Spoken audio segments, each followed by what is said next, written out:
Charge का बहना, charge के बहने को इलेक्ट्रिक करंट कहते हैं, पानी के बहने को करंट ऑफ वाटर कहेंगे। समझ में आ गया? तो अनचार्ज बॉडी की तरफ चार्ज बॉडी बहती जाएगी। ओके, तो इस प्रोसेस को बोला जाता है कंडक्शन। लिखो, the process of transfer of charge, the process of transfer of charge by contact of, the process of transfer of charge by contact of two conducting bodies is known as conduction। क्या बोलेंगे उसको? Conduction, full stop. अब देखो यहां क्या लिखा है, if a charged conducting body is put in contact with uncharged conducting body, the uncharged body become charged due to transfer of electron from one body to other body। यही चीज बता रहा है, समझ आ रहा है कि नहीं? मान लो आपने क्या किया, एक स्फीयर लिया, मेटालिक स्फीयर जिसपे चार्ज नहीं है, दूसरा एक स्फीयर लिया जिसपे चार्ज है, उसपे चार्ज कैसा है? पॉजिटिव। अब ये मेटल है, मेटल पे बहुत सारे इलेक्ट्रॉन होंगे, तो आप पॉजिटिव चार्ज क्या करेगा? इलेक्ट्रॉन को अटैक, एंड स्ट्रक्चर ऐसा है उसका कि उसमें से इलेक्ट्रॉन बह सकते हैं, बिकॉज वो मेटल है। मेटल मतलब कंडक्टर, जिसमें से इलेक्ट्रॉन जा सकते, तो इलेक्ट्रॉन जाएंगे। अब इलेक्ट्रॉन इधर चलेगा तो इस पे चार्ज कैसा आ गया? पॉजिटिव। मतलब ये ऐसा दिखेगा कि भाई इसका पॉजिटिव चार्ज इधर आ गया, लेकिन एक्चुअली में हुआ क्या? इलेक्ट्रॉन्स इधर चले गए। तो इसके पहले ऐसा क्यों नहीं हो रहा था sir? Because body is insulating थी। बॉडी अगर इंसुलेटिंग है तो इलेक्ट्रॉन जाना तो चाहते हैं, लेकिन जा पाएंगे क्या? नहीं, बिकॉज इलेक्ट्रॉन के अगर एटम हम देखेंगे, वो क्या करते हैं? उसके अंदर का न्यूक्लियस इलेक्ट्रॉन को पकड़ के रखता है। समझ आ गया? उसको मेटालिक बॉन्ड बोलते हैं, बहुत ज्यादा स्ट्रांग रहता, जिससे इलेक्ट्रॉन फ्री नहीं रहता। ओके, आगे क्या लिखा है? The charge body loses some of its charge which is equal to the charge gain by the uncharge body. Obvious है, जितना चार्ज अनचार्ज बॉडी पे आएगा उतना चार्ज चार्ज बॉडी का कम होगा। देखो इस पे 10 प्लस चार्ज था, मैंने बॉडी को दूसरे बॉडी के साथ टच किया तो इस पे +3 आ गया। तो कैसे आया? बिकॉज ये जो 10 प्रोटॉन थे, इन्होंने 3 इलेक्ट्रॉन को खींच लिया, तो 3 इलेक्ट्रॉन को खींच लिया तो यहाँ के 3 न्यूट्रल हो गए ना, तो यहाँ का 3 कम हो गया तो यहाँ का 3 बढ़ गया। समझ आ गया? लिखो फिर, in case of conduction, next line, charge lose by one body is equal to charge gain by other body. Charge lose by one body is equal to charge gain by other body. एक ने loose जो किया charge is equal to दूसरे ने जो accept किया। सही है? यहां चलते हैं। Charge differ from mass in the following aspects, मतलब different between charge and mass. नया पॉइंट है, चार्ज और मास में क्या फर्क है? देखो पहला फर्क, SI unit of charge is derived physical quantity while mass is fundamental quantity. Mass का यूनिट केजी फंडामेंटल है। चार्ज का यूनिट कूलम किससे आता है? एम्पियर सेकंड से। मैंने बताया आपको Q is equal to IT। तो चार्ज का यूनिट डिराइव्ड है, मास का यूनिट फंडामेंटल। ये पहला फर्क हो गया। ओके, दूसरा फर्क, फंडामेंटल जो यूनिट्स एंड डायमेंशन में पढ़ा था, फंडामेंटल 7 क्वांटिटी, मास, लेंथ, टाइम, टेंपरेचर जो भी है, समझ में आ गया? तो वो किसी पे डिपेंड नहीं करता। तो मास का यूनिट किलोग्राम, चार्ज का यूनिट कूलम, चार्ज का यूनिट डिराइव्ड है, मास का यूनिट फंडामेंटल। दूसरा फर्क, charge is conserved but mass is not. Charge हमेशा क्या रहता? कंजर्व्ड। मास कंजर्व्ड नहीं रहता सर, मास भी तो कंजर्व्ड रहता ना। तो मोशन में लाओ बॉडी को, 10 किलो की बॉडी 12 किलो हो जाती। तो charge is conserved, mass is not conserved. तीसरा, charge can not exist without mass but mass can exist without charge. Explain कर चुके हैं। बिना चार्ज के मास हो सकता है, बिना मास के चार्ज नहीं हो सकता। चौथा, charge are of 2 type, positive and negative, but mass is only positive. मेरा मास -32 किलो है, ऐसे कभी नहीं होता। Mass is always positive but charge is of 2 type, positive and negative. Okay, next, for a moving charge body mass increases while charge remains constant. ये भी बता दिया, मूविंग बॉडी मोशन से मास बदलता, चार्ज नहीं बदलता। ठीक है, कॉपी करो इतना पहले, थोड़ा जल्दी कॉपी करो, शॉर्ट में करोगे तो भी चलेगा।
डन।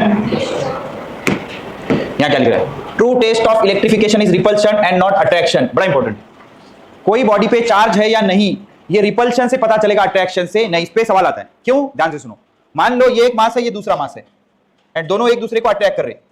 ये अट्रैक्शन चार्ज से भी हो सकता, मास से भी हो सकता। समझ आ रहा है? तो बॉडी अगर अटैक करी तो दो ऑप्शन है, मास भी हो सकता, चार्ज भी हो सकता। लेकिन बॉडी अगर रिपेल कर रही चार्ज से, समझ आ गया? तो ट्रू टेस्ट क्या है? Repulsion, not attraction, because attraction में बी ड्यू टू मास।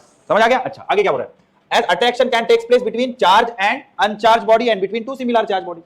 मतलब अट्रैक्शन कैसे हो सकता है? ध्यान से सुनो। अच्छा, आप बोलेंगे सर ग्रेविटेशन तो बहुत वीक होता है ना सर, ग्रेविटेशन से थोड़ी अट्रैक्ट करेगा। मान लो एक चार्ज बॉडी है एंड एक न्यूट्रल बॉडी है, तो आपने क्या किया? एक चार्ज बॉडी न्यूट्रल बॉडी के नजदीक पकड़ी, तो यहां पे क्या जाएगा? Negative charge. यहां पे क्या जाएगा? Positive charge. हमें पता है पॉजिटिव नेगेटिव में क्या रहता है? अट्रैक्शन। तो बॉडी अट्रैक्ट हुई। समझ आ गया? तो बॉडी अट्रैक्ट हो रही, तो इस पे चार्ज है क्या? नहीं, फिर भी अट्रैक्ट हो रही। आप बोलेंगे सर इससे अट्रैक्ट हो रही तो इससे रिपेल भी तो हो रही ना, लेकिन ये नजदीक है चार्ज, तो नजदीक वाला चार्ज ज्यादा इफेक्ट करेगा। समझ आ गया? तो अट्रैक्शन चार्ज बॉडी और अनचार्ज बॉडी में भी हो सकता, दो अनचार्ज बॉडी में भी हो सकता। दो अनचार्ज बॉडी में हो रहा तो ग्रेविटेशन का होगा, एंड चार्ज एंड अनचार्ज में हो रहा तो इलेक्ट्रोस्टैटिक्स ही होगा, लेकिन उस पे चार्ज है क्या? नहीं। तो इलेक्ट्रिफिकेशन की ट्रू टेस्ट क्या है? रिपल्शन। मान लो इस पे प्लस चार्ज है, तुमने प्लस लाया तो क्या करेगा? रिपेल, और तुमने माइनस लाया तो क्या करेगा? अट्रैक्ट। तो मान लो एक बॉडी है, अब मुझे पहचानना इस पे चार्ज है या नहीं, तो मैंने क्या किया? इसके नजदीक निगेटिव चार्ज लाया, तो क्या कर रही बॉडी? अटैक कर रही। तो मैं अभी श्योर नहीं हूं कि इस पे चार्ज है कि नहीं, तो अब आप क्या करो? पॉजिटिव रॉड लाओ। तो पॉजिटिव लाने के बाद क्या करना चाहिए? रिपेल। अगर रिपेल हो रहा है तो उस पे चार्ज है।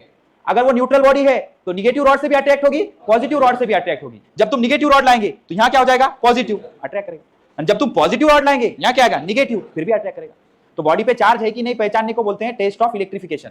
तो सही टेस्ट कौन सी है? Repulsion, not attraction. क्लियर है? ये पहला मुद्दा हो गया। दूसरा, for non relativistic v very less than 0 charge particle specific charge q by m is constant. Specific charge किसको बोलते हैं? याद रखो, स्पेसिफिक चार्ज मतलब चार्ज बाय मास। अगर अच्छा देखो, आइंस्टाइन ने जो थ्योरी दी थी उसका नाम था theory of relativity. Theory of relativity कब आती पता है? जब बॉडी लाइट के स्पीड से चलती या उसके कंपैरिजन के स्पीड में चलती। बॉडी अगर 10, 20, 50, 100, 1000, 2000 की स्पीड से चल रही तो वो लाइट के स्पीड के बराबर नहीं है। 3 लाख किलोमीटर पर सेकंड स्पीड के कंपैरिजन में अगर कोई स्पीड होगी तब उसको रिलेटिविस्टिक बॉडी बोलते हैं। जैसे मून का फ्लो करना या प्लैनेट का घूमना, ये बहुत हाई स्पीड से होता। समझ में आ रहा है? तो अगर नॉन रिलेटिविस्टिक बॉडीज हैं तो क्या उसका मास चेंज होता? नहीं। चार्ज तो वैसे भी मोशन से चेंज नहीं होता। तो स्पेसिफिक चार्ज किसको बोलेंगे? चार्ज बाय मास के रेशियो को।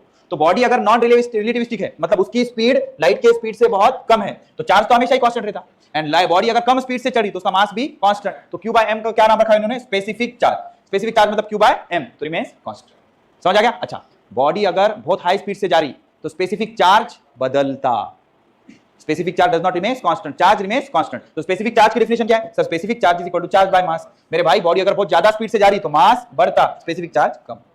अच्छा, क्या कभी स्पेसिफिक चार्ज कम हो सकता? नहीं, मोशन की वजह से सिर्फ मास बढ़ सकता, मास कभी कम नहीं।